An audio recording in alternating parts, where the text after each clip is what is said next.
Hello, my name is Safinat Emengo. I'm the founder of Mebuvi Lupus Foundation.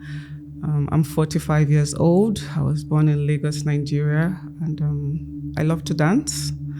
I love to travel just a little bit. I love music and love to meet new people, actually. So basically, that's just a summary about myself.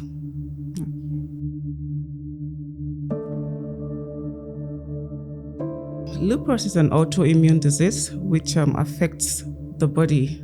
So what it does is the antibodies that are meant to protect us fight against us. So far there's no cure for lupus. You just have to manage it. There are various types of lupus. There is the neonatal lupus, which affects children. There is the discoid lupus. There's the systematic lupus, and I think about two more. Many others are there coming up because every day they're trying to do like a research to find out what lupus is, how we can manage it, how we can maybe get a possible cure. But also what I would say about lupus, it affects women mostly of the African origin, and it affects some children as well, hardly affects men. So that's just a summary about lupus, I'd say. For myself, I had continuous fevers, headaches. I had like a butterfly rash just around my face in front. I had knee issues. So we had series of tests. Of course, all of them, nobody could really tell what was going on with me because lupus may mix a lot of diseases. So sometimes people will tell you it's malaria. Sometimes people will tell you, oh, it's unnatural, because I'm from Africa. So we always believe nothing happens just like that. Then I had a series of tests done. I had to go to Germany for it to be diagnosed properly because we didn't have I've had it for over 20 years. So at that time, we didn't really have enough to do the research on what was really going on with me. Basically, that's how mine was detected. And so far, so good. I've been on medications, been seeing doctors, trying to manage it to the best of my ability. And hopefully, someday we're praying we get a cure for lupus. Hello, my name is Mufida Sadiq. I'm a medical doctor. I am a Nigerian, born and brought up in the northern part of Nigeria. I studied medicine and surgery in Khartoum, Sudan. So for me, my sickness started in medical school. Looking back, I could remember that I had a lot of symptoms, but I couldn't place my hand on it. And most of the physicians that I saw that time attributed it to health anxiety. As a medical student, I had read about a lot of diseases. I have been around people with a lot of diseases. So this causes medical students to think that they have some illnesses, which they don't have. It took my kidneys nearly shutting down. I had a heart infection. And I also had severe joint infections and pain that I was literally swollen all over because my kidneys were shutting down to get a specialist review. And I can still remember the date. It was in August of 2017. I walked into the physician's office and I came out with a diagnosis. I remember crying all the way back home. Honestly, not of pain, but of relief. Because this was years and years of suffering and years of living in pain. And I finally had an answer and I could get the right treatment at that time. For lupus, I need to take rest. I try to do that, even though sometimes I go against what my body wants. So try to rest, stay away from the sun, eat healthy, try to exercise, not too much, just enough not to make your bones hurt. That is for myself now. Then, of course, take my medications regularly. That's what I do to keep going with lupus. One of the biggest challenges with living with lupus is how invisible it is. You're going to get the constant, oh, you don't look sick, because there is no outward sign of struggle. Which can feel dismissive to the struggle. It's frustrating when people think that, the severe fatigue or the constant joint pain is just laziness or that you're exaggerating it. Socially, chronic illnesses can create distance in relationship because you have to keep explaining to family and friends, and they don't seem to grasp the unpredictability of flares. So the guilt and the constant explaining of why you have to cancel appointments and why you can't show up really adds to the burden. In the workplace, I want to say the stigma, because a lot of people assume that when you have a chronic illness, it limits your ambition and it limits your ability to work. But in reality, it just means that a person living with chronic illnesses has to work smarter and has to adjust. Despite all these hurdles, like I say, I like to advocate for my needs. I like to educate people, and I like to surround myself with people that are accommodating. And I want everyone to understand that support isn't about seeing the illness. It just means that you need to believe in the person that is experiencing it. Yeah, I have like lesions on my skin. So what for myself, because everybody with lupus has a different symptom. Like I can have a systematic lupus and somebody else could have the same thing, but to be dealing with different. Yeah. So for myself, it affected my skin. I have like a dent on my face. So what it does, it takes the fat away from my skin from the inner part, makes it turn into like a dent. Sometimes it's red and quite painful. I have a lot of pains on my joints. I have scarring, alopecia. What that means, my hair won't grow back. So I would have, of course, this is a wig. So just in case you're wondering how come she's got hair on, I have over 90% of my hair is gone. So it comes like an injury, then gets really painful and red, and then takes up the hair and it seals the follicles so it doesn't grow back. So that's why it's called the scarring one. Some people would have the ones that don't scar, and those can actually grow back. And what else does lupus do? Sometimes I have tingling in my fingers as well. And of course, usually I would have fevers. So these are just basically what I deal with as a lupus warrior.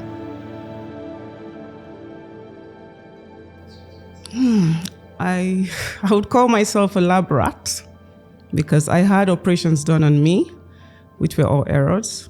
There was this period I used to go to Kano, because I won't mention the name of the hospital. I used to go there. They would give me 35 injections in a day. I would have 20 on my head, about 15 on my face, my arms, things like that. But all those were errors. So, and this is the thing. And then sometimes I would go also, they would tell, oh, you have typhoid, you have malaria. But that was not the case. It was actually lupus all along, you know. My urine samples, when they go in, would come out not being like the normal thing that a normal person should have. All this I was dealing with, trying to figure out. I had some skin, I would call them skin patches all over. They couldn't really tell me what it was. Someone said it was eczema, not knowing that it was lupus all along, you know. So with the doctors, I would say there was a lot of guesswork. But thankfully, I was able to find out I had systematic lupus.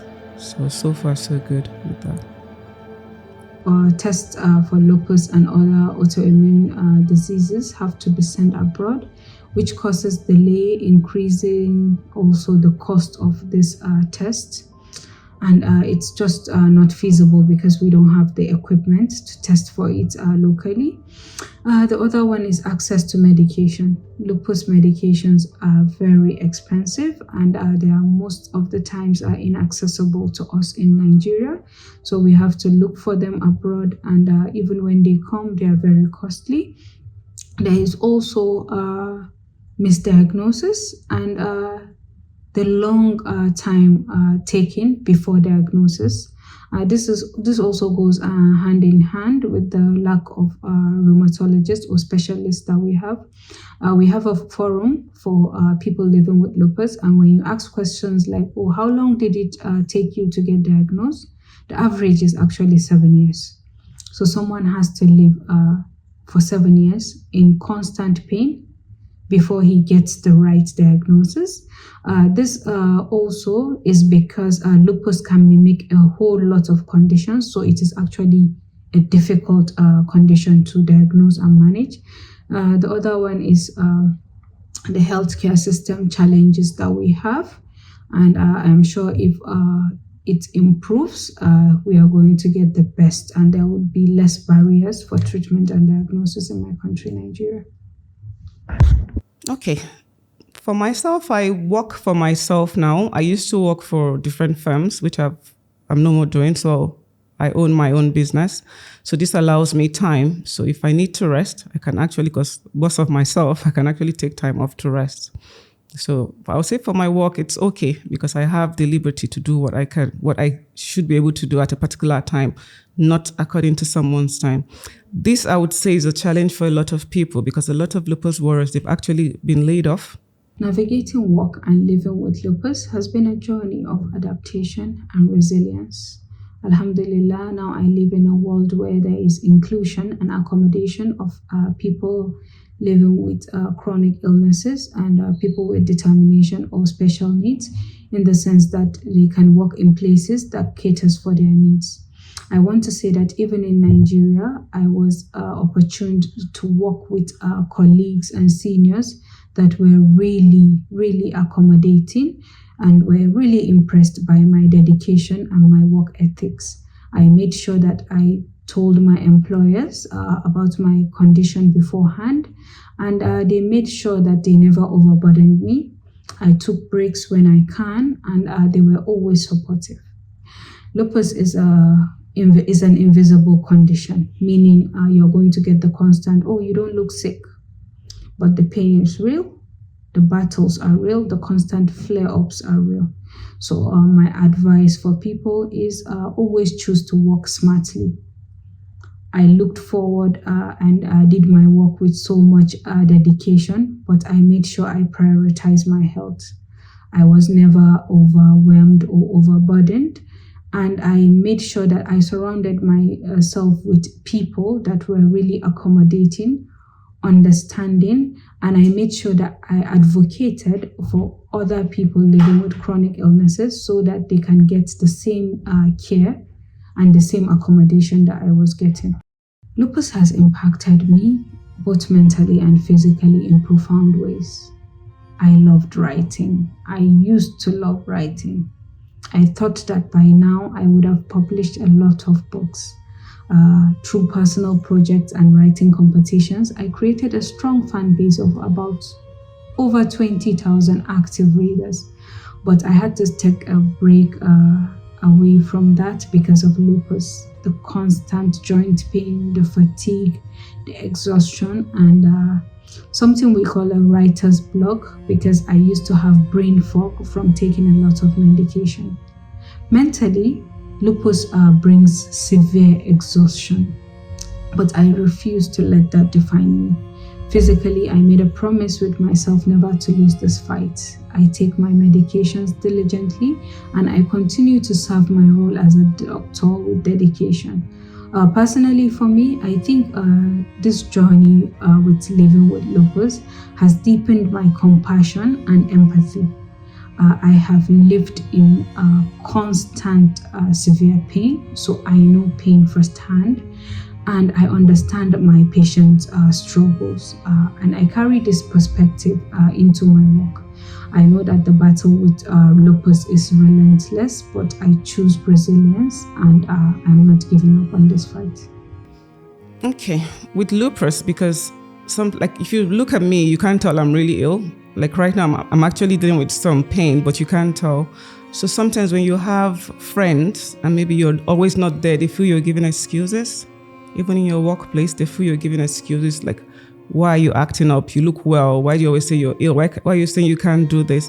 So I would say in that aspect, it takes you away from the people you care about, except you have like a family unit which understands, or close friends who can truly understand the condition, which is very difficult to understand, I must say, because sometimes you're dealing with just internal illnesses that nobody can really tell, except maybe when you have, like I used to have my joints swell up. Sometimes I can't walk at all. I have to be helped. There are a lot of sufferers who too cannot walk as well. So when you see that, of course, okay, I'm not pretending at this point. But when I'm dealing with the internal part, like let's say the kidney, the liver, the mental state of it, because it affects us mentally as well. Sometimes I battle depression. So when you're trying to explain that to someone, and they can't understand it. Before my diagnosis, I was a medical student, so I was able to get manageable health care and till I got my diagnosis and medications. But I remember coming back to Nigeria, I faced a lot of obstacles. The first one was my physician, the first doctor I saw, refused to accept my diagnosis. I remember him telling me that, oh, you have lupus? I don't think it's lupus. I think it's another thing. And then he spent so much time repeating the same tests, the same costly tests that I have had, and also testing me for other medical conditions or autoimmune conditions he suspected. This wasted a lot of time because I had a lot of flares then. I was off medication. I was in constant chronic pain, and my heart was failing at that time. And one of the difficulties that we faced was we couldn't do this test locally. Like, tests have to go abroad. And I remember particularly we had to pay for my test to go to South Africa, and we had to wait weeks for the test to return before I could he could confirm my diagnosis. I remember shortly after that, my doctor left Nigeria for overseas, and I had to see another doctor. And I had to face the same costly test to reconfirm the same diagnosis. And I have to also stop medication at that time because I couldn't get a prescription for my medications. And the results came back also positive for lupus before I could start on treatment. And I thought the cycle was going to end when I left Nigeria and I came here. I had to go through the same testing. Alhamdulillah, here manageable, covered by insurance and everything. But this is a very big obstacle for me. It is a very big challenge for me because I wish my doctors had listened to me and to spend all this time and all this money to reconfirm a diagnosis for a disease that has no cure is not something that I wish on anyone. Just because of the uncertainty that comes with lupus, you don't know what tomorrow holds. And then most times you just were there, you hear, oh, somebody has passed. You'd ask, what happened? I thought the person was just speaking to me yesterday, because there's no cure as well. Because even with the doctors, they're always trying something. With our medications, they're just trying to see, oh, would this work for you? If it's not working, they change it. Sometimes they put on something. When you start to get affected by it, you're switched. So it's not like there's a treatment for it. It's not like there's a set, oh, this would help you. No. So that alone makes you feel, I don't know if I'm going to be here tomorrow. I don't know if I'm going to be able to get off bed tomorrow. I don't know, that uncertainty affects us mentally, affects me mentally. Like I said, I suffer with depression a lot. So, yeah. I have lupus and I know the challenges. I know how expensive it is to treat. And I see people, like, sometimes you're just lost in what's going on with me. Who would understand me? So for me, this was the drive for me to try and see how I can help other people. And knowing that it affects mostly women, I thought, okay, you know what? Try and see what you can do. In fact, the dream I have, and I'm hoping it comes true soon, is to try and see if we can have like a lupus center in Abuja and also maybe in Lagos, because we have a lot of lupus patients from what we have in the community. We have over 900 people under us. So just for this one reason, I'm hoping that someday we would have like a lupus center where you have people, when you have lupus, you could walk in there and have the right doctors take care of you. Because with lupus, you need a team of doctors. So you need like a rheumatologist, nephrologist, dermatologist, a mental health doctor, a gynecologist. You need a team, not just one person. But sadly, we don't have a lot of rheumatologists in Abuja. Also, in fact, in Nigeria, we don't have a lot of them. Like in Abuja, I can tell you that we have just 2. One of them comes all the way from Jos to consult. So you see, that's a major step back as well. And that's supposed to be the major doctor we need to see. So that's it.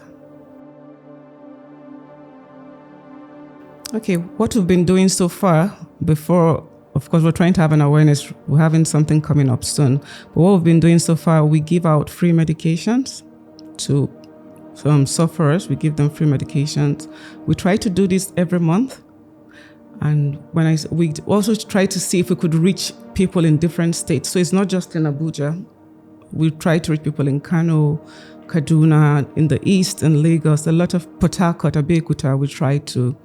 Then sometimes we help to raise funds for them. Like if, for instance, somebody has a kidney transplant they need to have done, we try to raise funds. We also try to raise funds to help them with their tests. Our testing are quite expensive. Then, of course, we provide support. We provide awareness as well. And we try to educate. I'm hoping someday there will be a cure so I could live my life to the fullest, because it's quite restrictive right now. There are a lot of things I can't do, like I can't go under the sun for too long because it causes a flare. Sometimes I want to dance, but my joints won't let me. Sometimes I want to be with friends, be with family. I can't because I'm fatigued and can't really do anything. And sometimes, of course, I don't want to put on a wig, but I have to. I think I did with the wig for myself. I have to live with it for the rest of my life. So basically, those are my hopes for myself. So what is SLE? SLE, which means systemic lupus erythematosus, or simply lupus, is an autoimmune disorder. Your body has defense mechanisms that are supposed to help you fight off infections and diseases. And in lupus, these defense mechanisms, or like the soldiers, they mistaken the identity of infections and diseases and end up fighting each other, thereby killing each other and leaving your body without protection. This makes you susceptible to contract a lot of diseases, and it can present in many ways. It can affect you mentally and physically. It can cause extreme tiredness. It causes severe pain. It could affect your brain. It could affect your lungs, your kidneys.